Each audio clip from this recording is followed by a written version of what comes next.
Hello dear students, स्वागत है आप सभी का किरोशा एकेडमी के इस यूट्यूब प्लेटफॉर्म पे। तो अभी हम लोग एनसीएल स्टाफ नर्स जो आपका अपकमिंग एग्जाम जो है वो आने वाला है, तो उस एग्जाम के रिलेटेड इंपॉर्टेंट एमसीक्यू यहाँ पे डिस्कस करने वाले हैं। ओबीजी के हम प्रीवियस ईयर के टॉपिक टू टॉपिक यहाँ पे डिस्कस कर रहे हैं। तो हमारा अब तक हमने ऑब्स्टेटिक वगैरह भी थोड़ा सा देख लिया था। अब हमारा जो आज का टॉपिक जो रहने वाला है आपका, वो हमारा फीटल का डेवलपमेंट कैसे होता है उसके रिगार्डिंग टॉपिक और उसके रिगार्डिंग ही क्वेश्चन जो प्रीवियस ईयर भी किस तरह से एग्जाम में आते हैं वो हम यहाँ पे डिस्कस करने वाले हैं। फीटल के डेवलपमेंट के साथ में इम्प्लांटेशन से रिलेटेड भी एमसीक्यू जो इंपॉर्टेंट होंगे वो भी हम यहाँ पे डिस्कस करेंगे। तो क्लास को आप शेयर जरूर करिएगा। तो चलिए शुरू करते हैं क्लास को। तो एनसीएल स्टाफ नर्स में आपको पता है कि हम लोग डिटेल इंफॉर्मेशन ऑलरेडी आपको दे चुके हैं और आपका एग्जाम जो है अप्रोक्स लगता है कि जून जुलाई में आपका एग्जाम जो है वो हो जाएगा। तो चलिए शुरू करते हैं हम हमारे क्वेश्चन को। फर्स्ट क्वेश्चन है यहाँ पे, the first diploid cell of the new offspring is known as baby, zygote, foetus excuse या मोरुला। नए संतति की पहली द्विप्लॉयड कोशिका को क्या कहा जाता है? आंसर करिए बच्चा, जाइगोट, भ्रूण या morula. Very easy question, answer करिएगा ध्यान से। क्या राइट आंसर रहेगा? ऑप्शन है आपके सामने, तो आप आराम से आंसर कर पाएंगे। पूछा गया है the first diploid cell, first diploid cell जो बच्चे की ग्रोथ होती है, फीटस डेवलप होता है, उसका पहला पड़ाव क्या होता है या फिर पहली स्ट्रक्चर को क्या बोलते हैं, ये पूछा गया है। वेरी इजी, आंसर करिएगा। क्या हम उसको बेबी बोलते हैं? ठीक है, क्या हम उसको बच्चा बोलते हैं? जन्म होने के बाद में हम उसको बेबी, नियोनेट, न्यूबॉर्न वगैरह हम बोलते हैं। तो क्या ये करेक्ट आंसर होगा हमारा? नो। नेक्स्ट है फीटस बोलेंगे हम लोग। फीटस बोलते हैं, बोल सकते हैं, लेकिन हम अर्ली स्टेज में इसको फीटस नहीं बोलते हैं। अर्ली स्टेज में हम उसको क्या बोलते हैं? जाइगोट बोलते हैं। क्या बोलते हैं? जाइगोट बोलते हैं अर्ली स्टेज में। क्लियर है? उसके बाद में हम मोरुला बोलते हैं। जब 16 सेल की स्टेज होती है उस टाइम पे इसको बोला जाता है। जाइगोट हम बोलते हैं 0 to 3 डेज तक। 0 to मतलब कि कंसेप्शन से 0 to तीसरा कंसेप्शन से, कंसेप्शन से लगा के 3 दिन तक जो रहता है उसको हम जाइगोट बोलते हैं। उसके बाद मोरुला बनता है 3 दिन के बाद में, फिर एम्ब्रियो बनता है। 8 वीक के ऊपर एम्ब्रियो बनता है। आप सभी को पता है 8 वीक का जब होता है तब हम उसको क्या बोलते हैं? एम्ब्रियो बोलते हैं। क्या बोलते हैं? एम्ब्रियो बोला जाता है 8 वीक को। उसके बाद में 9 वीक से लगा के टिल 42 वीक तक जो होता है उसको हम फीटस बोलते हैं। क्लियर? उसके बाद बेबी बोल सकते हैं जन्म के बाद में। तो यहाँ पे राइट आंसर हमारा क्या होगा? जाइगोट होगा। फर्स्ट स्पर्म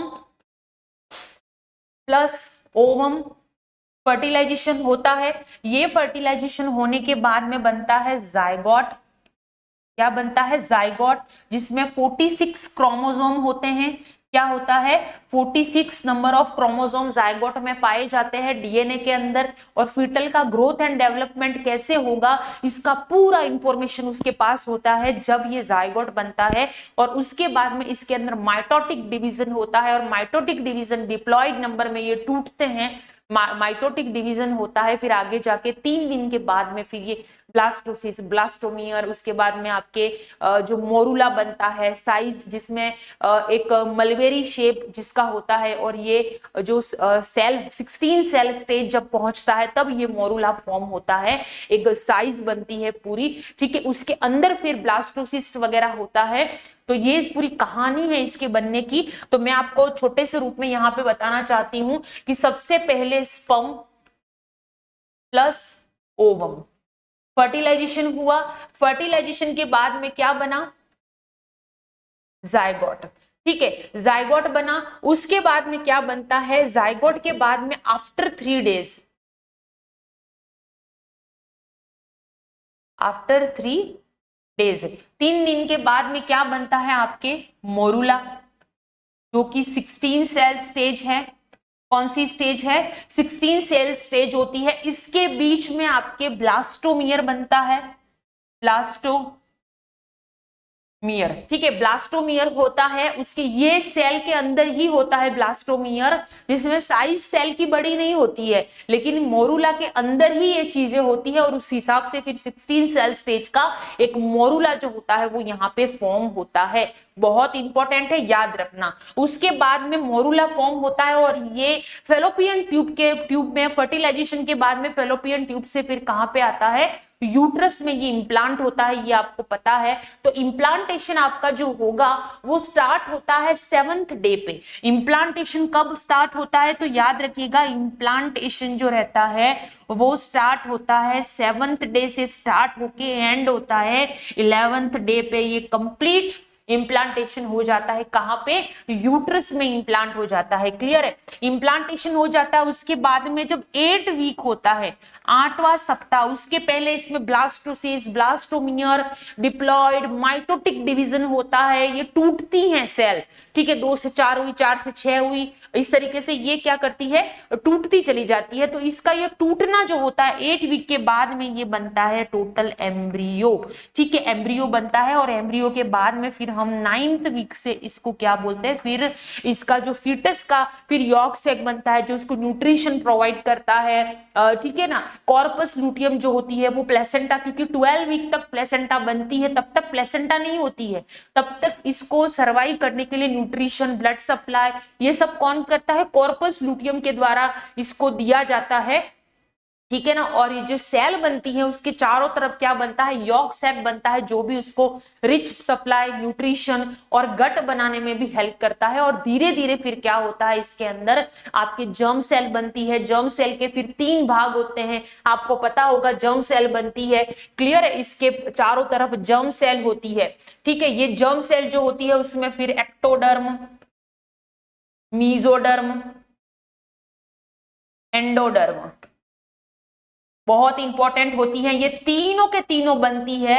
फिर एक्टोडर्म जो होती है वो भी आपके अलग से फिर नर्वस सिस्टम, स्किन के पार्ट, ये सब बनाती है, रेस्पिरेटरी बनाती है। नेक्स्ट आपके मीजोडर्म जो होती है वो फिर कार्डियोवास्कुलर सिस्टम बनाती है, यूरिनरी सिस्टम बनाती है, ये सारी चीजें फॉर्म होती है, हार्ट, कनेक्टिव टिश्यू, ये सब बनते हैं। फिर एंडोडर्म जो होती है वो फिर फर्दर आगे जाके आगे रेस्पिरेटरी सिस्टम हो गया आपके, ये सारे सिस्टम, डाइजेस्टिव सिस्टम हो गया, ये सारे सिस्टम फॉर्म करती है। तो इस तरीके से आगे हम देखेंगे इन तीनों जर्म लेयर के बारे में। लेकिन ये तीनों जर्म लेयर से फिर बैक टू बैक क्या चीजें बनती हैं, फर्स्ट ट्राइमेस्टर में ऑलमोस्ट सारा सिस्टम बन के रेडी हो जाता है। उसके बाद में तो सब सिर्फ ग्रोथ होती है, ठीक है ना। बाकी सारा सिस्टम जो होता है वो सब कुछ बन के रेडी हो जाता है, कब, फर्स्ट ट्राइमेस्टर के अंदर, यानी कि 13 वीक से पहले, ठीक है। तो ये कंप्लीट जानकारी थी कि किस तरीके से क्या बनता है। तो अर्ली हम क्या बोलते हैं, जिसको हम जायगोट बोला जाता है। नेक्स्ट आगे बढ़ते हैं। Daughter cell formed by cleavage of zygote through mitotic division are known as stem cell, blastomere और ट्रोफोब्लास्ट या मीजोडर्म। आंसर करिएगा, जायगोट के माइटोटिक विभाजन के दौरान क्लीवेज खंडन द्वारा उत्पन्न कोशिकाओं को क्या कहते हैं, स्टेम कोशिकाएं, ब्लास्टोमियर या ट्रोफोब्लास्ट कोशिका या मीजोडर्म कोशिकाएं। आंसर करिएगा, क्या राइट आंसर रहेगा, बिल्कुल इजी है कि डॉटर सेल जो होती है, देखिए इसमें समसूत्री विभाजन वगैरह होता है, आपने हिंदी में भी पढ़ के रखा होगा, माइटोटिक डिवीजन जिसको हम बोलते हैं। तो डॉटर सेल जो होती है formed by cleavage of zygote, यानी कि क्लीवेज बनता है और ये क्लीवेज जब टूटता है, ठीक है ना, जब टूटता है जिसको हम माइटोटिक डिवीजन बोलते हैं। तो इस माइटोटिक डिवीजन जब होता है तो क्या बनता है, क्या स्टेम सेल बनती है। स्टेम सेल बोन मैरो में होती है। स्टेम सेल एक ऐसी सेल है जिसको अगर स्टोर करके रखा जाए ना तो ये फर्दर आगे जाके सेम टू सेम हम दूसरा ऐसा इंसान बना सकते हैं, ऐसे स्टोर भी करते हैं कुछ लोग स्टेम सेल को, ठीक है। इतना डेवलप नहीं है इंडिया के अंदर, पर होता है, इसको स्टोर करते हैं। अम्बिलिकल कोर्ड से भी इसका सैंपल लिया जाता है और इसको स्टोर करके रख सकते हैं स्टेम सेल को। तो क्या स्टेम सेल बोलेंगे, नहीं। ट्रोफोब्लास्ट सेल बोलेंगे, नहीं। ट्रोफोब्लास्ट सेल कौन सी होती है, जब इंप्लांटेशन का प्रोसेस होता है उस टाइम पे ये ट्रोफोब्लास्ट सेल जो रहती है वो हेल्प करती है उस इंप्लांटेशन में। क्योंकि यूट्रस की दीवार पे उसको इम्प्लांट करना है तो ऐसे ही तो नहीं हो जाएगा, ठीक है, उस चीज में टाइम लगता है इम्प्लांटेशन में, बैक टू बैक इसमें इम्प्लांटेशन होता है, उसको 7 से 11 दिन लगते हैं इस इम्प्लांटेशन में, तो उस टाइम पे ये ट्रोफोब्लास्टिक सेल जो होती है वो हेल्प करती है, तो यहाँ पे इसका काम भी नहीं है। मीजोडर्म ये तो cardiovascular system, connective tissue, heart, cartilage ये बनाने में हेल्प करती है, एक तरह की मिडिल लेयर है जर्म लेयर की, तो ये भी आंसर होगा नो। ठीक है, तो आंसर क्या बचा यहाँ पे, इस क्लीवेज को क्या बोलते हैं, तो ब्लास्टोमियर बोला जाता है। ठीक है, डॉटर सेल जो होती है, daughter cell formed by cleavage of zygote through mitotic division, और इसी से ही डॉटर सेल बनती है, उसके बाद में ये माइटोटिक डिवीजन चलता रहता है। आफ्टर 3 डेज मोरूला फॉर्म होता है, इस मोरूला के अंदर ब्लास्टोमियर होता है, जिससे साइज जो होती है वो वैसी ही रहती है, मलबेरी शेप इसका होता है, ये भी याद रखिएगा। तो यहाँ पे करेक्ट आंसर क्या होगा, B blastomere is the correct answer, blastomere.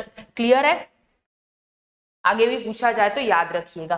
Fertilised ovum is implanted in the uterus after, निषेचित अंडाणु गर्भाशय में कितने दिनों के बाद प्रत्यारोपित होता है, 10 डेज, 1 डेज, 7 डेज, 8 डेज, फटाफट आंसर करिएगा, what is the correct one.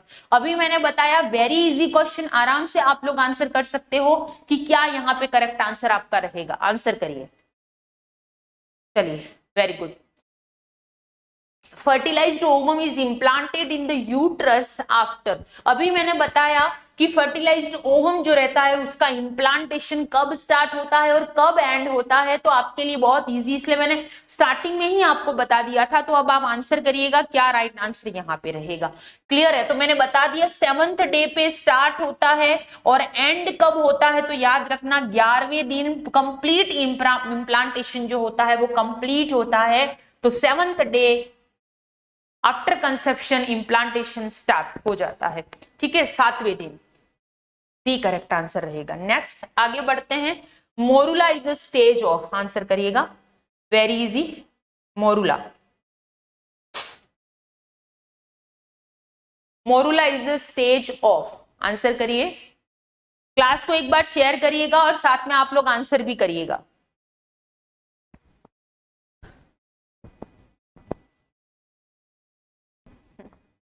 तो देखिए, मोरूला के बारे में ऑलरेडी मैं बता चुकी हूँ, डीएसएसबी नर्सिंग ऑफिसर एग्जाम में ये क्वेश्चन आया हुआ है, काफी इंपॉर्टेंट है। तो देखिए मोरूला, अभी मैंने बताया कि आपको कंप्लीट में एक ओवरव्यू दे दिया, मैंने आपको स्टार्टिंग में ही दे दिया था कि मोरूला क्या होता है, क्या शेप होता है, एवरीथिंग। फिर भी मैं दोबारा बताना चाहती हूँ कि मोरूला किसका चरण है। तो देखिए मोरूला जो होता है, मैंने बताया यहाँ पे माइटोटिक डिवीजन होता है, कौन सा डिवीजन होता है, माइटोटिक डिवीजन। ठीक है, माइटोटिक डिवीजन यहां पर होता है, तो इस माइटोटिक डिवीजन में 3rd day after fertilization, 3rd day after conception, 3rd day जो होता है जिसको हम मोरूला बोलते हैं, मोरूला। और ये कौन सी सेल की स्टेज होती है, जिसमें 16 सेल की स्टेज होती है, मलबेरी शेप होता है, शेप कौन सा होता है, मलबेरी शेप की ये बनती है, इसको 16 सेल स्टेज बोला जाता है, और इसको हम अर्ली एम्ब्रियोनिक स्टेज भी बोलते हैं। क्या बोलते हैं, अर्ली एम्ब्रियोनिक स्टेज भी इसको बोला जाता है। मैं यहाँ पे लिख देती हूं, अगर कोई एग्जाम में आपको पूछे तो याद रखना अर्ली एम्ब्रियोनिक स्टेज, ओके, याद रखिएगा। तो यहाँ पे 16 कोशिकाएं या 16 सेल जो होता है उसको हम क्या बोलते हैं, मोरूला, मलबेरी शेप का होता है, भूलना नहीं है बिल्कुल भी, अर्ली एम्ब्रियोनिक स्टेज भी हम इसी को बोला जाता है। Next, on the 9th day after fertilization a cavity called dash form in the blastocyst, yolk sac, chorion, germ layer या एमनियन। निषेचन के 9वें दिन ब्लास्टोसिस्ट में डैश नामक एक गुहा बनती है, यॉर्क थैली, कॉरियन, जर्म परत या फिर एमनियन। वेरी इजी, इसके बारे में भी मैंने बता दिया है आपको, मैंने स्टार्टिंग में ही आपको सारी चीजों का ओवरव्यू दे दिया है ताकि आप आसानी से आंसर कर सको। ठीक है, आंसर करिएगा। ऑन द 9th डे, 9वें दिन फर्टिलाइजेशन के बाद में 9th डे एक कैविटी बनती है, इस कैविटी को क्या बोला जाता है। अब क्या होता है कि अर्ली स्टेज में क्या होता है कि कंप्लीट जो जाइगोट बना है, जो एम्ब्रियो बना है, उसको न्यूट्रिशन प्रोवाइड करने के लिए, उसको रिच ब्लड सप्लाई प्रोवाइड करने के लिए 9th डे पे क्या बनता है, यॉर्क सैक बनता है। क्या बनता है, 9th डे पे एक कवरिंग लेयर बनती है, एक कैविटी बनती है, जिसको हम क्या बोलते हैं, यॉर्क सैक बोलते हैं। ए करेक्ट आंसर यहाँ पे रहेगा यॉर्क थैली, भूलना नहीं है। 90 दिन बनती है, आफ्टर फर्टिलाइजेशन कैविटी बनती है, जिसको form in the blastocyst, blastocyst के अंदर बनती है। इस थैली को क्या बोलते हैं, तो इस थैली को बोला जाता है यॉर्क सैक, जो कि न्यूट्रिशन प्रोवाइड, जो सेल बनी है सॉरी, जो एम्ब्रियो बना है उसको न्यूट्रिशन प्रोवाइड करना, रिच ब्लड सप्लाई प्रोवाइड करना, ये इसका काम होता है। ठीक है, तो यहाँ पे राइट आंसर क्या होगा, yolk sac. Amnion, chorion maternal layer है, एमनियोन फीटस की लेयर को बोलते हैं जर्म लेयर। अभी मैंने बताया जिससे हमारा पूरा सिस्टम बनता है उसको हम जर्म लेयर बोलते हैं। 3 प्रकार की बता दिया, germ layer, mesoderm, endoderm, ectoderm. Clear है, याद रखना। नेक्स्ट, आगे बढ़ने से पहले एनसीएल स्टाफ नर्स की प्रिपरेशन कर रहे हो, crash course, MCQ test series available है किरोशा एकेडमी की ऐप पर, तो जल्दी से जाइए और अपनी प्रिपरेशन को स्टार्ट कर दीजिए, क्योंकि सक्सेस किसी की वेट नहीं करता है। अगर आप सक्सेस होना चाहते हैं तो अपनी प्रिपरेशन आज से ही शुरू कर दीजिए, बिकॉज एप्लीकेशन फॉर्म भर चुके हैं। और अभी भी आप ये सोचोगे कि नहीं यार आराम से डेट आने दो फिर वेट करते हैं, ऐसा नहीं होगा। अगर एग्जाम में सिलेक्ट होना है, ठीक है ना, 47 सीट है आपके पास में, सिलेक्शन चाहिए, तो डेडिकेटली उसमें हमें कंसिस्टेंसी के साथ में पढ़ना है। ठीक है, तो पढ़ने के लिए डिटेल में सारे एमसीक्यू, सारे टॉपिक पढ़ना चाहते हो, प्लस टेस्ट सीरीज जो कि बहुत इंपॉर्टेंट है, ठीक है, देना चाहते हो, तो ऑफिशियल नंबर पे हमें कांटेक्ट आप कर सकते हैं। नेक्स्ट यहाँ पे आगे बढ़ते हैं अगले एमसीक्यू की तरफ। Next MCQ, in the second week, दूसरे सप्ताह की बात हो रही है। The hypoblast extend into the blastocyst cavity to form. Hypoblast जो होता है, ठीक है, वही अभी जो बात कर रहे थे हम जिसकी, वही बात यहाँ पे भी हो रही है कि hypoblast extend into the blastocyst cavity, blastocyst की कैविटी में जाता है क्या बनाने के लिए, सेकेंड वीक। ठीक है, तो yolk sac, blastocyst cavity and amniotic cavity and peritoneal cavity. दूसरे सप्ताह में हाइपोब्लास्ट ब्लास्टोसिस्ट गुहा में फैलकर क्या बनाता है, आंसर करिएगा। थोड़ा बेसिक है, फीटल डेवलपमेंट का, इम्प्लांटेशन का, तो हो सकता है आपको थोड़ा सा टफ लगे, बट बहुत इजी है। 1 लाइनर याद कर लेना बस, एग्जाम में आ जाए तो हमें आंसर करना है, ठीक है ना, आंसर करिए। चलिए सभी आंसर करिएगा।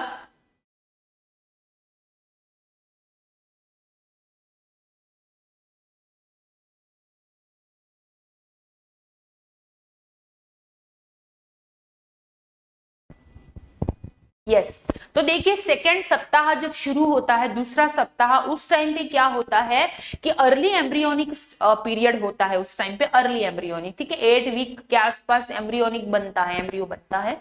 तो उस टाइम क्या होता है, न्यूट्रिशन प्रोवाइड करने के लिए, रिच ब्लड सप्लाई प्रोवाइड करने के लिए, जो ब्लास्टोसिस्ट जो होता है, सॉरी हाइपोब्लास्ट जो होता है, ब्लास्टोसिस्ट में जाके क्या बनता है, एक कैविटी को फॉर्म करता है, जिससे कि ब्लड सप्लाई प्रॉपर तरीके से मिल सके, अर्ली एम्ब्रियोनिक स्टेज के अंदर न्यूट्रिशन प्रॉपर मिल सके, तो उसको क्या बोलते हैं, ये यॉर्क सैक ही इसको बोला जाता है। ठीक है ना, याद रखिएगा। ये ब्लास्टोसिस्ट कैविटी नहीं बोलते हैं, एमनियोटिक नहीं, पेरिटोनियल तो एब्डोमिनल कैविटी को हम बोलते हैं। तो यहाँ पे राइट आंसर क्या होगा, यॉर्क सैक बोलेंगे। नेक्स्ट है, the following are function of the yolk sac except, except पूछा गया है, ध्यान से आंसर करिएगा। Generating blood cell, providing nutrient, protecting the embryo from invasion of microorganism, या जनरेटिंग जर्म सेल। निम्नलिखित में से यॉर्क सैक के कार्यों में से अपवाद है, कौन सा नहीं है, रक्त कोशिकाओं का निर्माण, पोषण प्रदान करना, सूक्ष्म जीवों के आक्रमण से भ्रूण की रक्षा करना, या जनन कोशिकाओं का निर्माण करना। आंसर करिएगा, क्या राइट आंसर रहेगा, A B C D option है आपके पास में, एवरीवन आंसर करिए, what is the correct one. चलिए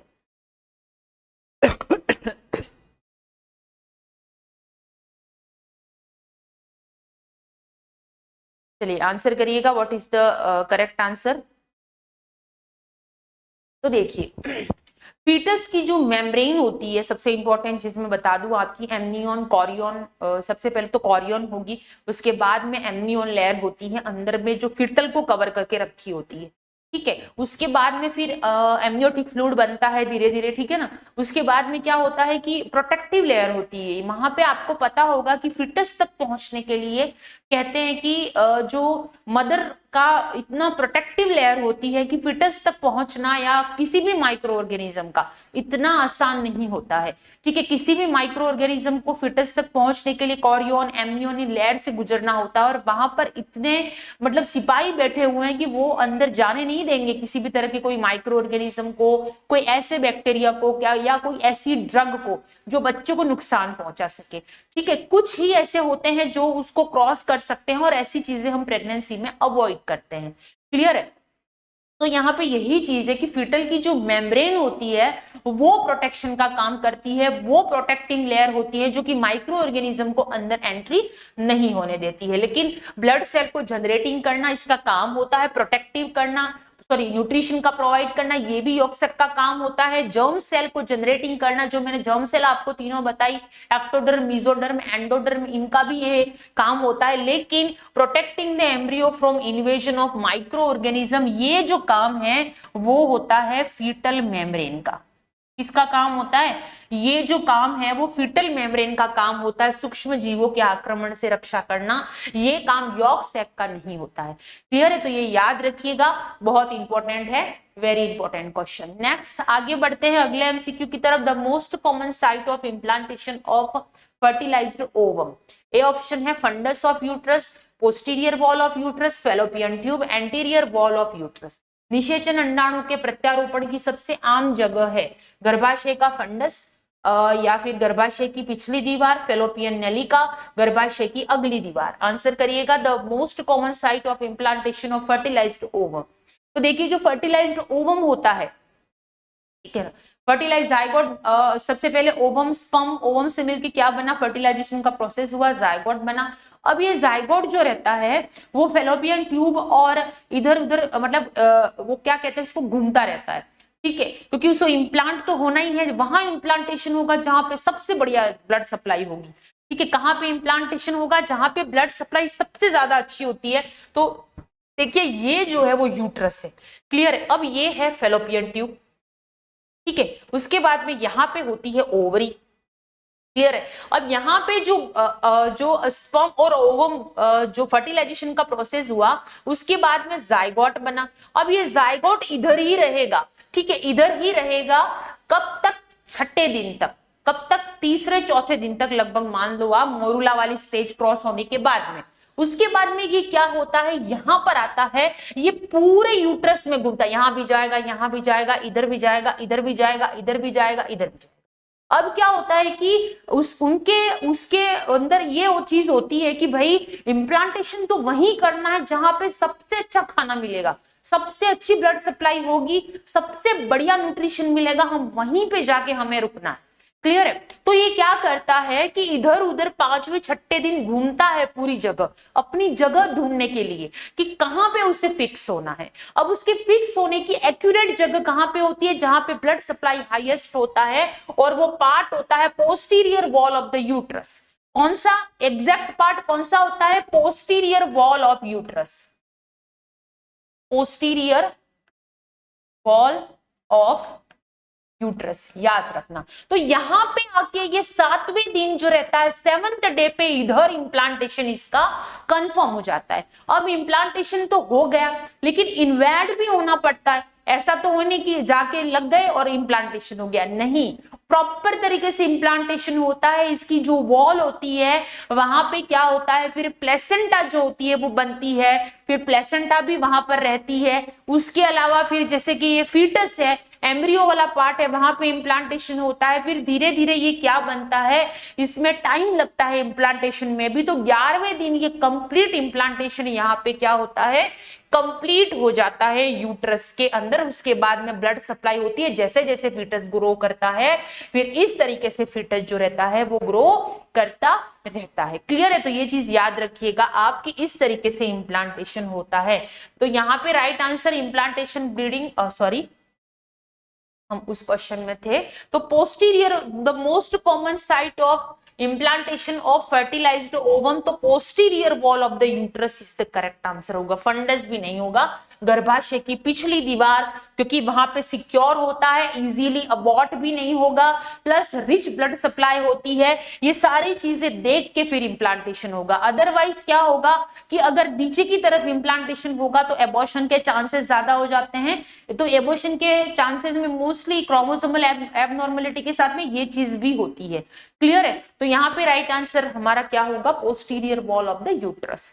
नेक्स्ट है implantation bleeding generally occur approximately after how many days of fertilisation? 14 to 18 days, 2 to 4 days, 6 to 12 days या 20 to 28 days. Implantation रक्तस्राव सामान्यतः निषेचन के लगभग कितने दिन के बाद होता है? आंसर करिएगा। क्या राइट आंसर रहेगा एवरीवन?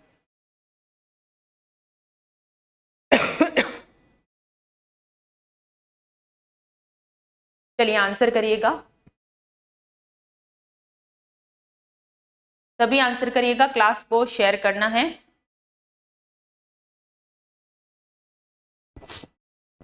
तो देखिए ये इम्प्लांटेशन मैंने अभी आपको बताया कि इम्प्लांटेशन इतना इजीली नहीं होता, उसमें टाइम लगता है।